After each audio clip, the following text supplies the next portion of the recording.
All good. Well, look, first of all, I want to thank you for taking the time. And perhaps I'd like to first just ask you a little bit about your practice and then maybe a little bit about your Healthcare for Humans podcast. Yeah, And that would be sounds just kind good. of the way I like to get started. And I like to, full disclosure, I like this guy. So these questions are going to be super easy.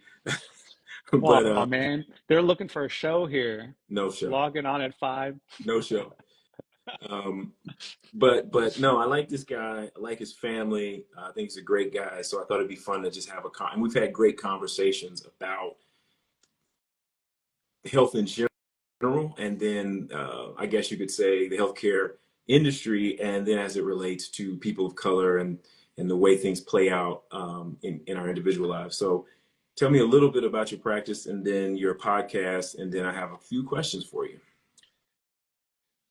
I'm a family medicine physician, and for people, when you think of primary care, I think of myself as primary care. So I take care of babies, adults of all ages, genders, and folks who are older than 65. So kind of everything in a full spectrum practice. So that's kind of my main gig or job.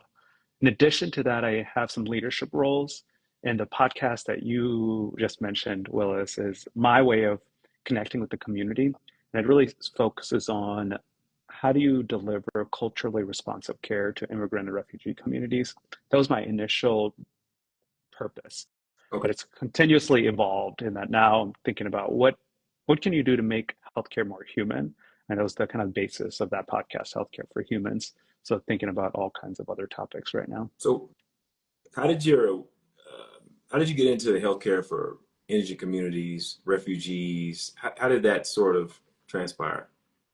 Look at you asking all the right questions. I think it came about because I give care to a lot of different communities. And the what I noticed when I was in one visit was how little we had a shared understanding of each other. It's a bit obvious, but when you hold different identities, I mean completely different identities, um, it it can feel like there's no way to bridge it. So let me tell you a few examples. One is I had a Marshallese patient who had an A1C of 15. And if you don't know what A1C is, it's the average blood sugar in your blood for the last 3 months. We say anybody over 6.5 is diabetes, Mhm. 6.5. 8 is kind of bad. 9 is really bad. So when I say 13, 14, 15, you're just pure sugar out there walking around. And I was struck by how little I was able to connect with them about what diabetes means and what we need to do to take care of it. And that they didn't trust me about what the information that I was giving in, and then they didn't come back to care.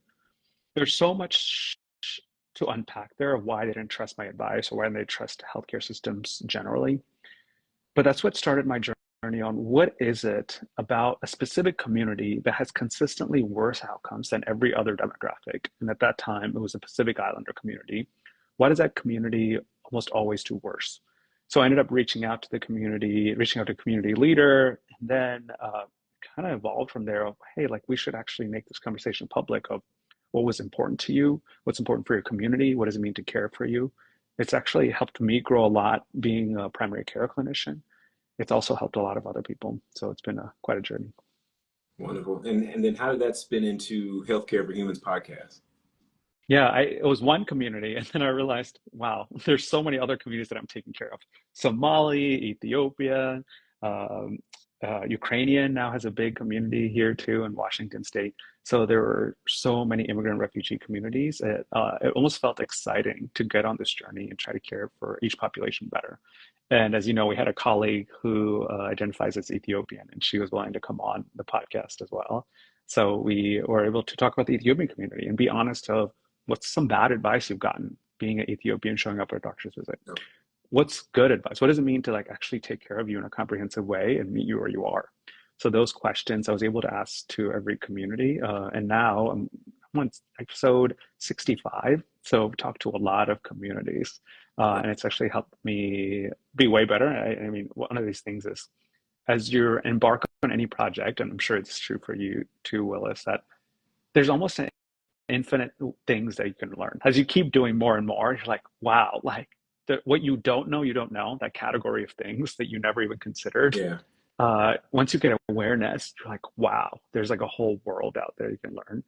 So I don't see the project ending. It might look different at different phases of my life, but I think that's how it I'm keeps me kind of going. curious. I'm kind of curious now, like when you think of some of the biggest impact on you personally from some of your work, Hmm. um, just working with Healthcare for Humans podcast, like what have you learned? What has just really impacted you the most? I've listened to a couple of your shows, definitely haven't listened to all, but I'm just wondering what are the things that stick out right now that you've learned that have impacted or even made you change how you operate? Two things. I will phrase it as, because I just gave a presentation about trust. So much of it is about building trust, I find, with this project. There's just one aspect of it. And two things that's really resonated is finding moments of connection and finding the elephant in the room. So let me break that down a little bit. The moments of connection is that people have such a low bar for healthcare, and people who don't know them, of any expectation they'll know anything about you. So, for example, it was Ramadan recently. I don't know the exact dates, I should. And so many of my Muslim patients, when I mention Ramadan, they're shocked. They're like, how do you know that? I'm like, how doesn't anybody know that? Like, it's such a big thing for this community, and it Mm-hmm. affects everything about do I take medications or not? Do I eat? So it affects actually medical management of insulin, when should I take it and how much, if I should prescribe a new medication.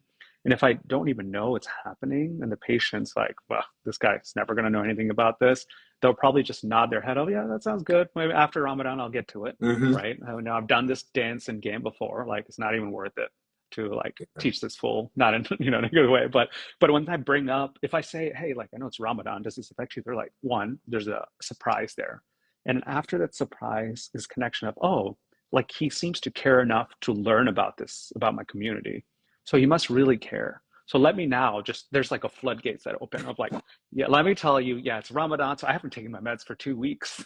So so that's why this is happening. So there's a moment of connection that if you're able to find in different communities, it can really be a way of fast tracking trust. Because there's a phrase of, you can only move at the speed of trust, that people talk about in Interesting. business. And Interesting. that trust in my relationship with patients has been really helpful. The Oh man. other thing, sorry, I talk a lot when you ask me a No, question, no, no. but I can tell about, I'm actually taking notes, right? You can only move at the speed of trust. I've never heard it, but it is perfect. you know, It makes perfect sense. yep. I have a more rewarding and meaningful relationship when I'm able to get that moment of connection, of a shared identity that we don't really share, but I know about them. The second is, the elephant is about something so big that's happened to your community. It's so obvious that it's important to your community, but no one else seems to care or know Okay. about it. So, That- for example, with the Marshallese community, and this is a great example that I use a lot because there's quite a lot of number of Pacific Islanders and Marshallese in Washington State. And if I ask anybody who's not part of the community, like, do you know anything about them? They may or may not, but they often don't bring up what's almost a turnkey moment for that community, which is nuclear bomb testing in their islands by the United States in the 1940s. They did over 20 tests and decimated their food supply, had to move people in multiple areas, multiple places. So it was a traumatic community history that Well, has essentially informed how they view the world. How much trust can I lend to institution? How much can I expect out of this life? How much can I trust the USA? So it informs so many things, but it's in a 15-minute visit with me, no one's going to bring up like this hugely traumatic history because it's hard to, mhm. but also it doesn't seem appropriate.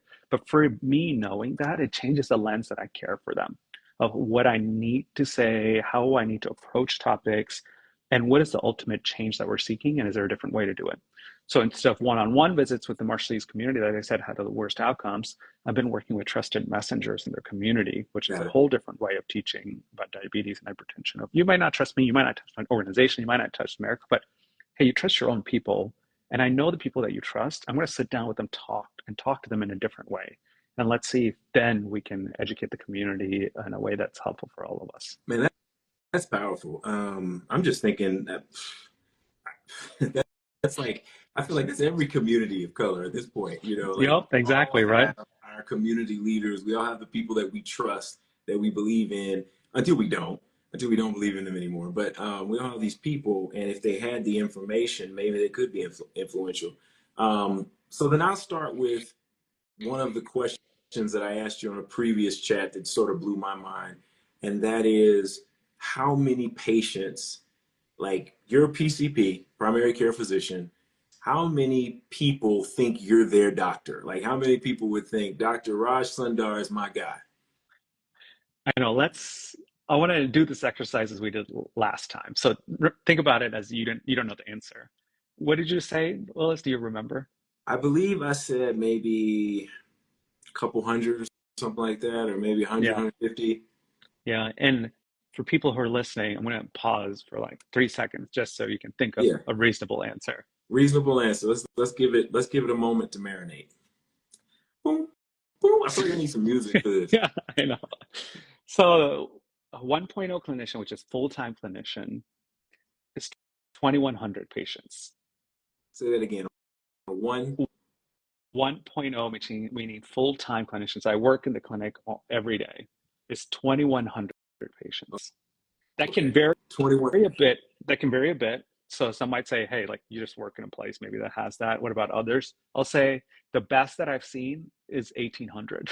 So Wow. nowhere close to your 300 or 400, Willis, of when we think of what is a panel, which is I am their doctor.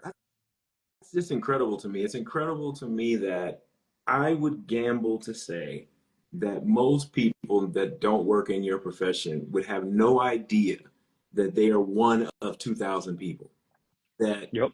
Yep. you're trying to. And does it change dramatically if we're talking about once you move beyond PCP to someone who's more specific, like say a cardiologist or more like my dad's longevity clinic, my dad's longevity institute? Like, would his doctor have that many patients, or probably a fraction of that? It depends the model of care. You know, there's something called direct primary care. May have heard of it, which is like concierge medicine. And they often have fewer Okay. patients. But without getting too much to business lingo, if we want to pull back the curtains a bit about healthcare, often it's an equation of supply and demand, specifically on, as a doctor, how many patients can I see? And my patients, how many times do they want to see me? And you can imagine that many patients that are healthy only see their doctor once a year, maybe less, right? Okay. And if I work every day, technically taking care of them is just seeing them once a year if they have no health conditions. Just say Got we have one preventive visit, that's it, we don't ever talk about it. I think the friction that many people feel is that, okay, I want to make an appointment with a doctor. And like, wait, it's a few months out. I only see him once a year. Well, I pay for this health insurance every month, and I can't get in it. when I want. That's how I feel. Yeah, because it is like the whole system is trying to allocate supply and demand in a way that seems reasonable, which means have a lot of visits, but it's often for patients who use it a lot, not for the patients who come in once in a while. And different systems approach that differently. So your question about specialty, it also varies, but you're trying to essentially maximize this word productivity. It's such a capitalistic word, right? But it's true on any business front of productivity. And clinicians have specific productivity metrics in every system. So you're thinking of how many patients can they take care of that can make it cost effective to run this system. Got it.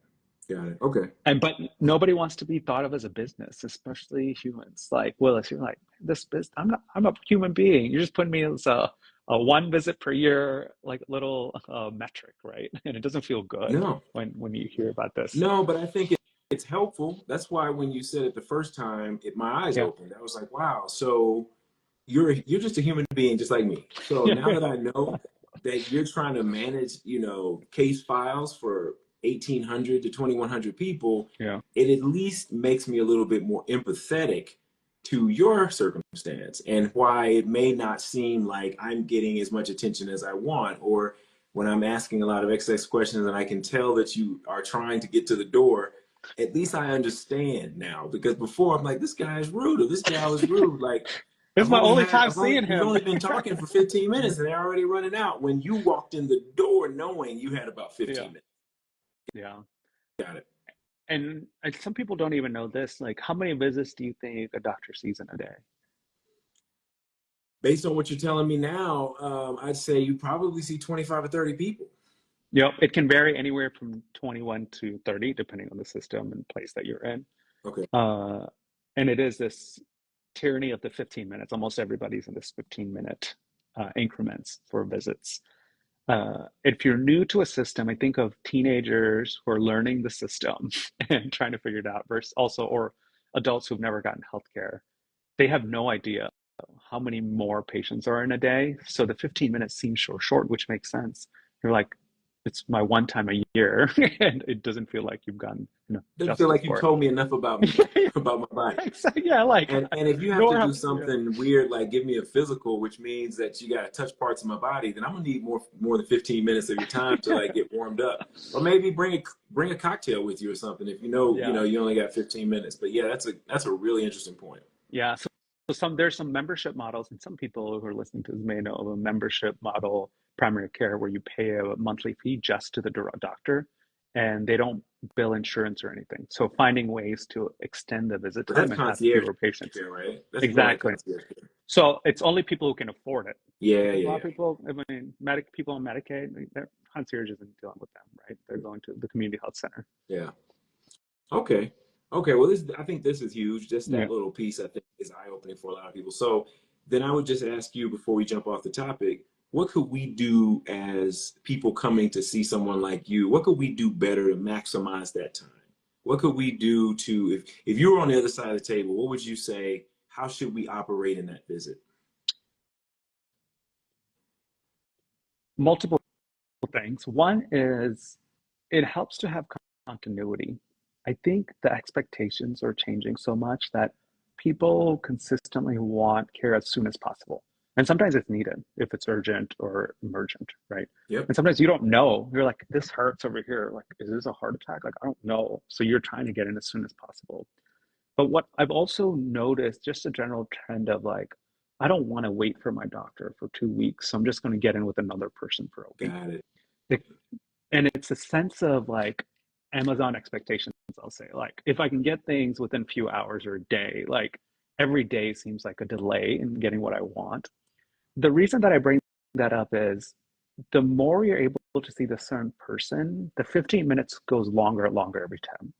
I'll tell you, I've been in practice now, total with residency to about 8 years or so. And at 5 to 7 years, there's a turning point with certain patients that I knew them well enough. There's like ease and levity to talk to them because even though it's only 15 minutes, there's more unsaid things. I know more about their family. So over time, I've gotten to know them. So you get the benefit of a relationship, even if it's still 15 minutes. And there's more trust in that relationship. Wow. So thinking about, Okay. is there a way to delay instant gratification? I'm very mindful that sometimes you don't know, sometimes you need to get in, so anybody's okay, which is fine. But is there any moment you're like, okay, I'll wait a little longer to get the same person? So that'll be helpful over a long time if I find the right person. And yeah, there's a lot of if thens, but that's helpful. Two is when you go into a visit, I'm thinking of patients that I've had who, let's say, have a preventive visit in 2 months. And then over the next 2 months, anything that happened, they just added onto their list because they're like, I'll have a doctor's visit anyway. Gotcha. And then they show up and there's 10 things. And then we have to have the awkward conversation of, okay, tell me what you want to talk about. And then we go through the full list and it's already 10 minutes in. It's like, okay, we got 5 to 10 minutes left. What's the most important thing for you? They're like, okay, how about this and this? Okay, that could take another 15 minutes. How about we just talk about this? So there's the negotiating the agenda that happens Got it. if you haven't done it before, because it could be, I want to talk about my cholesterol. My father just got diabetes. Should I be worried? My knee hurts. There's this like little itch in the bottom of my foot. I might as well ask because I'm here. So there's like a list that can keep growing of being clear Wow. about these are the most important things that I want to talk about. And then I'm going to be clear about, I also want to talk about this. What's the best way to talk about this? Like, can we just follow up virtually now that you've seen me? Maybe it's more convenient for me, and having a clear next step. because it can be disappointing in both ways. Because you got a list of 10, we negotiate, we're like hardcore negotiating what's important to you. And then we address that one thing. And then you're like, well, I still got this. I still want to talk about this six things. And then there's like a indefinite or an unclearness of it. So making a clear plan of like, okay, I'll make a video visit next month. It seems like I can talk about it then, because part of the doctor's job should be to triage. So if you are worried of like, I have this pain, I just want to make sure I'm not dying. And maybe the doctor can talk to you and say, you're not dying. I don't know what it is. And don't be disappointed. And that if that's the quick answer, say, okay, let's talk about it in detail because I want to get the answer for you.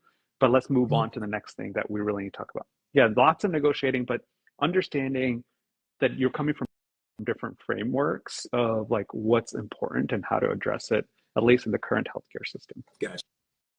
And that's this is wow.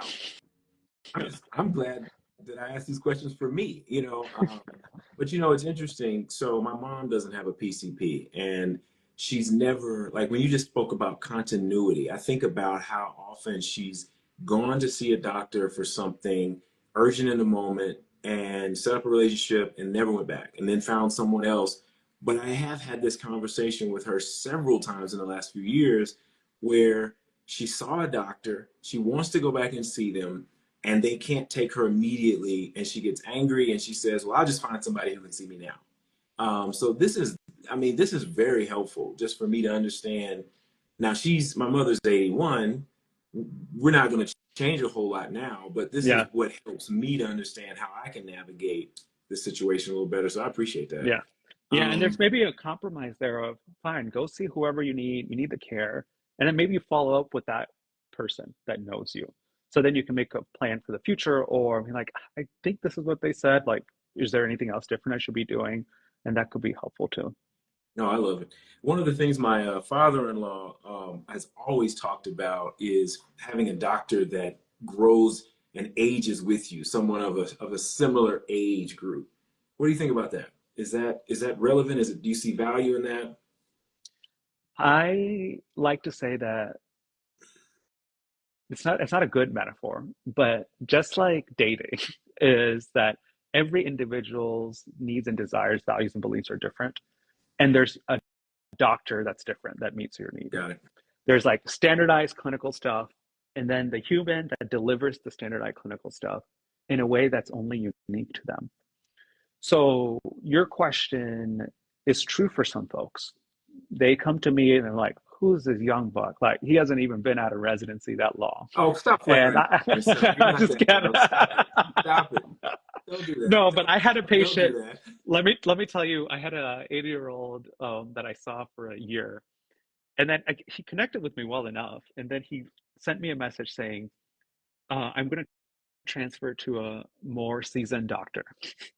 And he was very respectful. He's like, nothing. I think you've done a great job, but I just remember when I was a cadet in the army and how little I knew, and sometimes I worry about that. So they're like, I'm gonna go with somebody different, and I'm like, all right, at least you're honest, But and that happens for a group of people that want somebody older, and there's benefits and advantages, Yeah. in that I think I deliver care in maybe a different energy and a different way. I learned some different things, but either way there there's a fit question here that looks different for other people. I like that. I do like the idea, though, that people are having that personal assessment, and they're trying to decide how it works. So cool. Yeah, and another maybe an experience that people have had is therapists, because I bring up therapy to folks, and sometimes they say, "Oh, I've done that," meaning that's not something I'm going to do again. Is the implication? Or, Meaning or, like, or they think of therapy as something that you finish. yeah, It's like a three taco meal. I had yeah, three sessions, and and we had the last closing beans and rice, and I'm done with this thing. I'm better. yeah. I know. And I think therapy is even more of a fit question because there's both a type of therapy and therapist. People, when I talk about therapy, they think it's just one thing. And if they have a bad experience, they're like, forever, I'm not a therapy guy. Versus, oh, yeah, it was helpful. I'm ready to do it again. But there's a fit question there too. There's different kinds of therapy, and we can go as deep as we want in there.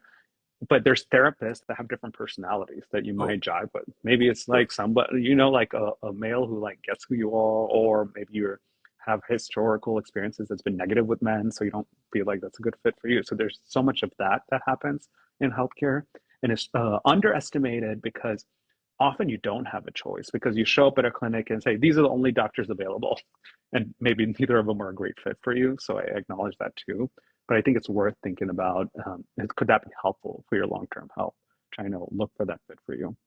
I often feel like with therapists, and I've seen a few, that I Hmm. feel that because you just spend a lot of time just talking one on one like this, the fit piece becomes really important. And Yeah.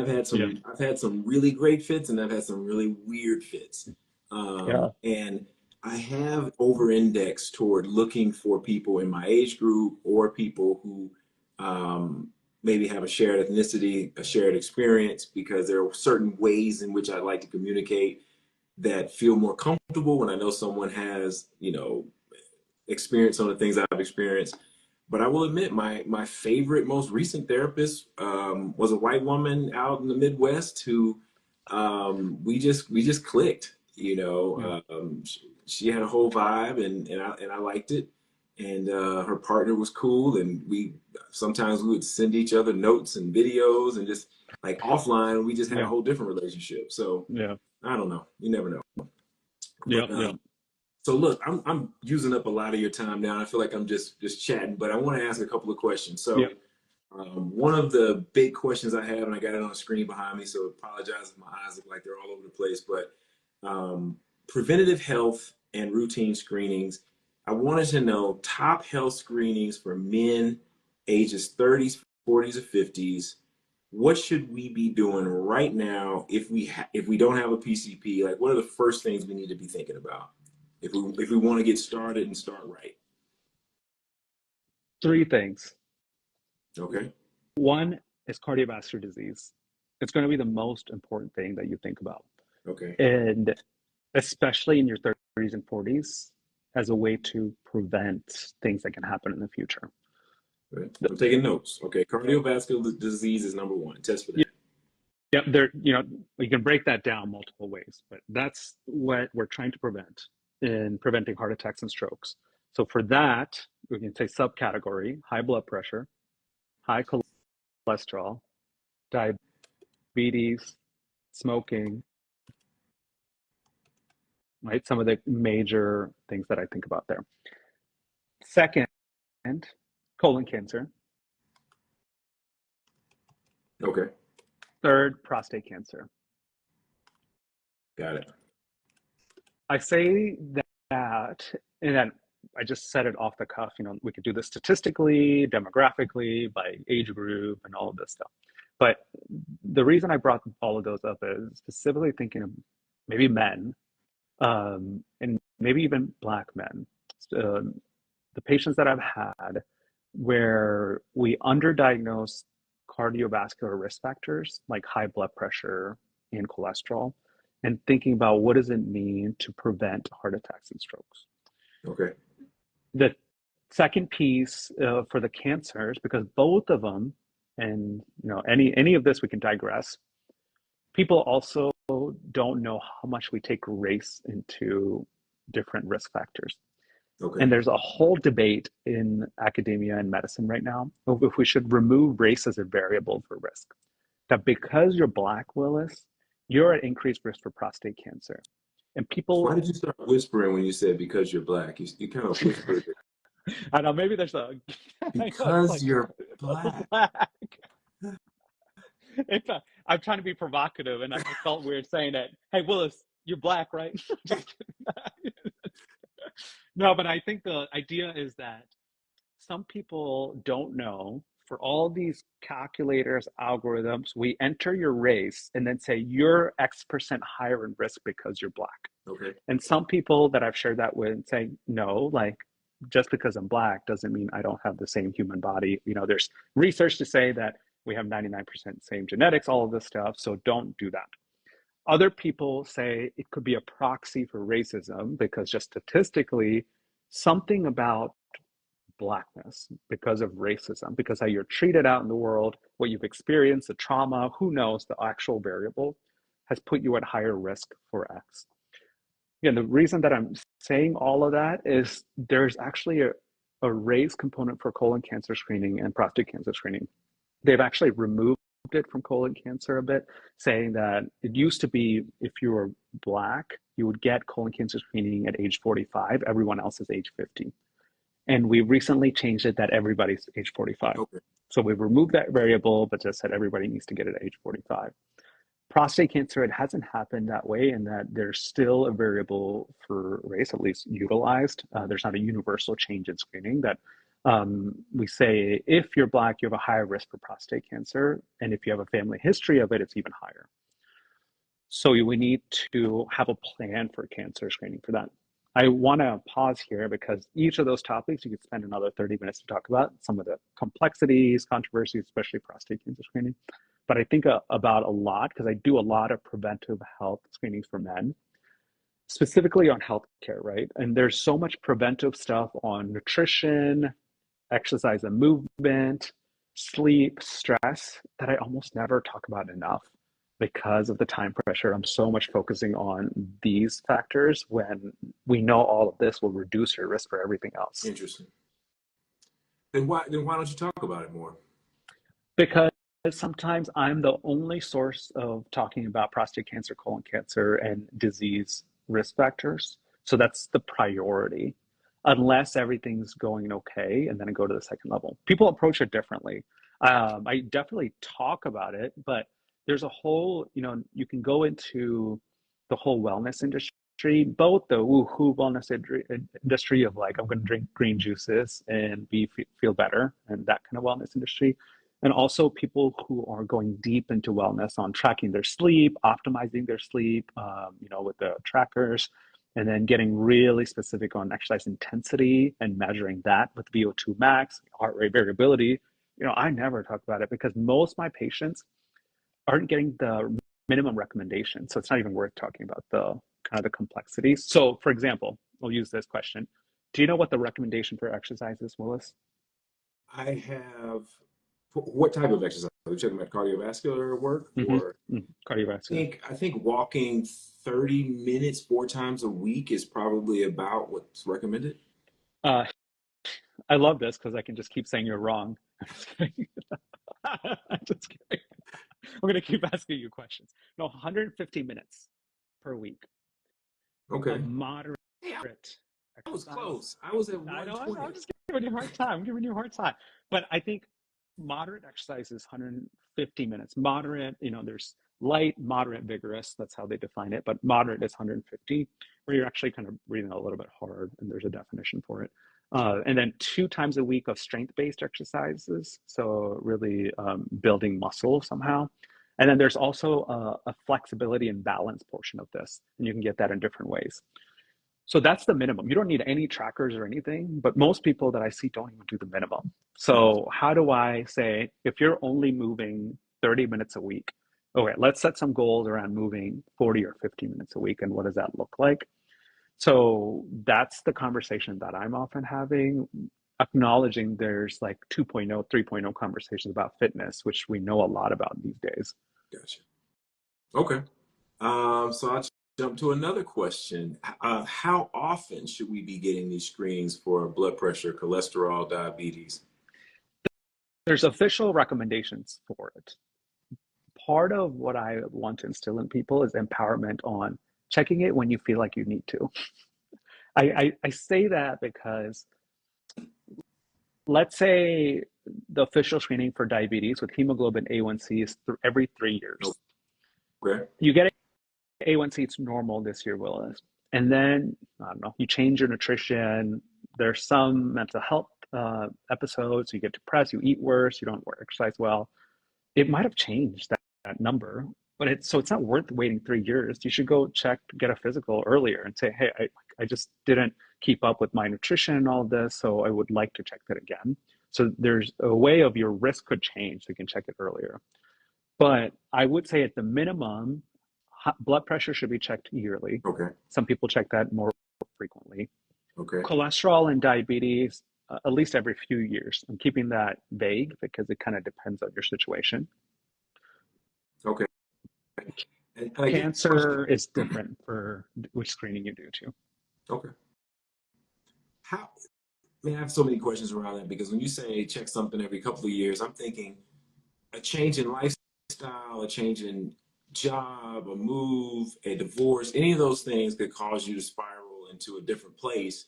And it could happen pretty quickly. So how quickly could you see someone go from, a comfortable cholesterol level, a comfortable A1C? How quickly can we turn that around and it become toxic if we're just careless? Like, could it be a year? Could it be 6 months? Could it be 3 months? Yeah, yeah. Um, it depends on I'm using the word biomarker just to say your lab test. So biomarker meaning it's a marker of how your health is. So technically, your A1C is a test that checks a specific assay that measures blood glucose like average in the last 3 months. Okay. So if I checked your A1C now and then checked it in 3 months, it could be different depending on what's happened in that time period. So there's a technical reason for that answer, which is just how the lab is tested. Okay. I think for you as a person, how quickly could it change? It could change pretty quickly. Like if you get one of those continuous glucose monitors and you put that on here, and tomorrow you started, I don't know, juicing, just drinking a lot of high sugar drinks, your sugar is going to be off the roof. It's going to be different. Will you have problems because of it immediately? Not in like heart attacks, obviously. You might feel different, that counts. In a few weeks, you might feel even worse. And then in a few months, you might start to see lab values that we're measuring a little different. And then in a year or two, you could start seeing damage in your arteries. So from the time you've made a change to when you feel the effects that we often measure in healthcare, not that it's the most important thing, which is things like I had a heart attack, I had a stroke. It could be a long time. Hmm. So there's an interval in that change. So we're trying to catch things as early as possible. So for your question about A1C for diabetes, you changed your diet, you went through all these life changes, something changed Hmm. drastically.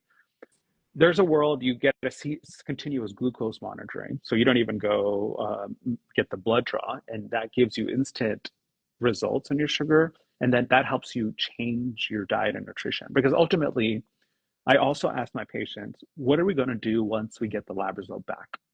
What are Is going to it do different? just, yeah, but it could not be different. It's just, I just want to know. Things have been hard, and I was worried, and now I know I was correct. And then some that it's still hard. So they're working two jobs. I can't exercise. I gotta only eat fast food. I'm like, okay, I mean, it's still good to know, but I think it's helpful to have that question always in your mind when you're getting testing of, well, is this gonna help me somehow change something? Because you could have made all these behavior changes because of something happened, and then you don't get it measured. And the next 3 months are like, I'm gonna go back to what I was doing and reverse everything, and then go check your lab test too, right? Without the lab value. Interesting. Okay. Yeah, and how often do you, well, that's a whole different, I could go down. I was going to ask you, how often do you see people actually pivot once you give them the information that they were like expecting or anticipating? How often do you, I mean, you probably don't have any sort of ratio on it, but I'm just curious. Do most Yeah. people pivot when you give them the bad news? A lot of people, it makes it real. It Okay. makes it real on I knew I wasn't doing well, and now I have the specific number that's showing how bad I'm doing. And then there's a world where I change it and I can see the number get better. So it gives them a goal and also as a reality check. And it could be for all kinds of things. It doesn't have to be diabetes, it could be cholesterol, it could be your weight, being careful about that. But all of that can be a marker, right? Okay.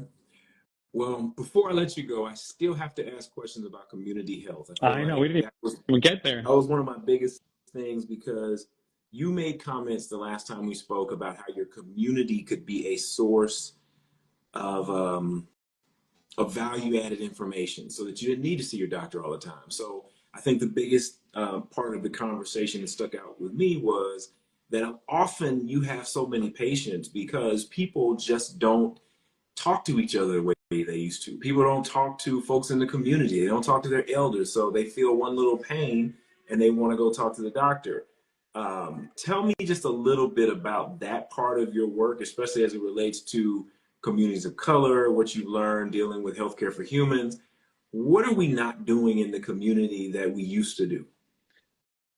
I want to contextualize this by saying I have plenty of people that have had something. I'm like, why didn't you come in earlier? So it's not a blanket statement of don't go to your doctor for anything. And I want to be careful about I that. yeah, I get it. I get it. At the This is same not what we're time, saying. yeah, yeah, go to your doctor if you really feel like you need to. But I think there is a sense of the only person I can trust is my doctor about my physical body.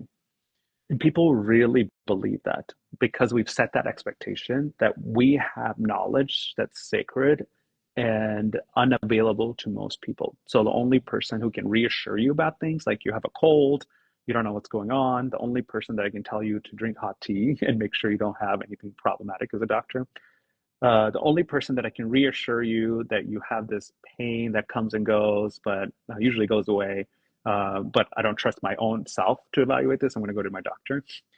And my child is experiencing something, but there's nobody in my family that I can call to understand this better. I need to go to my doctor, right? Just giving my experience on the low threshold for reaching out to your doctor. And sometimes it's a right decision. I want to keep saying that because it can be complicated. But what I've noticed is that people don't have a community that they trust to say, hey, this is what I'm feeling, this is what my family's feeling. Like, has anybody felt this way?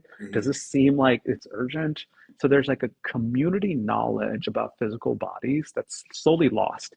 So even if I tell somebody to be like, hey, like, why don't you ask somebody close to you? They're like, who do I ask? Because they don't seem to know either. So there's just a loss of knowledge of, as you're saying, the elders who used to be holding a lot of knowledge of like when people get sick and when you really need to go to the doctor versus when like just walk it off, right? Again, sometimes in the wrong way that you're dismissing complaints, but being mindful of communities used to hold a lot of knowledge to heal their individuals, part of that community, but also the community itself. And we've essentially made the decision to professionalize everything. The only way I can get the care that I need is through the doctor.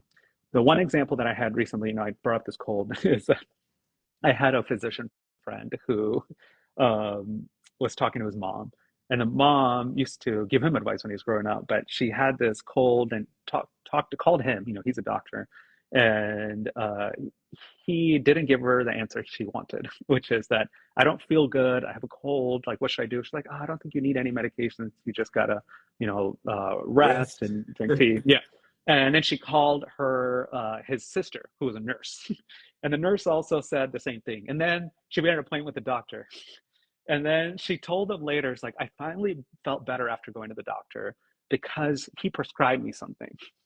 He prescribed me, what's his medication? Guaifenesin Sudafed or something, which is like over the counter medicine for cough.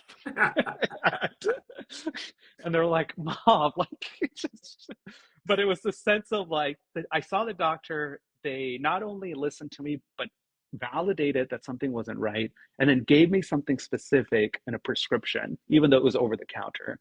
And now I feel better, right? Like that feeling. Even the mom who used to be a different handle her health differently. Yeah, and I think that's us today. Yeah, That's everybody. Until someone prescribes you something that you need to go pick up at a pharmacy, you yeah, don't feel like you've done the best you can do. yep. No, I appreciate that. When you think about ways we could rebuild that, what does it look like? Is that something that happens within the community, or is it top down? Like, do you, in your world, in your profession, do you need to help facilitate that? I think it's both. I think it's having conversations as a shared community. So one of the projects that I'm working on was with the Pacific Islander community and their trusted messengers, just talking about diabetes to the entire community and what it is, what the treatment is, and then demystifying some things, but also challenging some incorrect conspiracies. So there's a way to build up knowledge in the community about illnesses and when to seek care that's slowly been lost. So then in the future you have that knowledge available. So it's like a preventive care for the community where you're talking about things that haven't happened yet versus reactive care.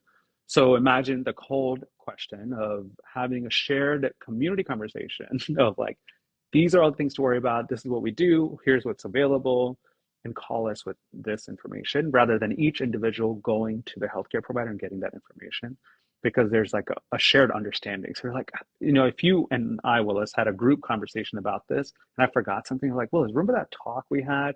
I think that's what I'm feeling. Do you remember that? You're like, yeah, I think so. Oh yeah, yeah. They definitely said this. You should be okay, but why don't you make an appointment? Because I remember him saying like you need to worry if you said something like this, right? Like there's a sense of like exploring it together and not feeling like I got to make a decision by myself with no help. Gotcha. Gotcha. Okay. I think I'm gonna leave it there. I know there's a lot more to unpack with community health.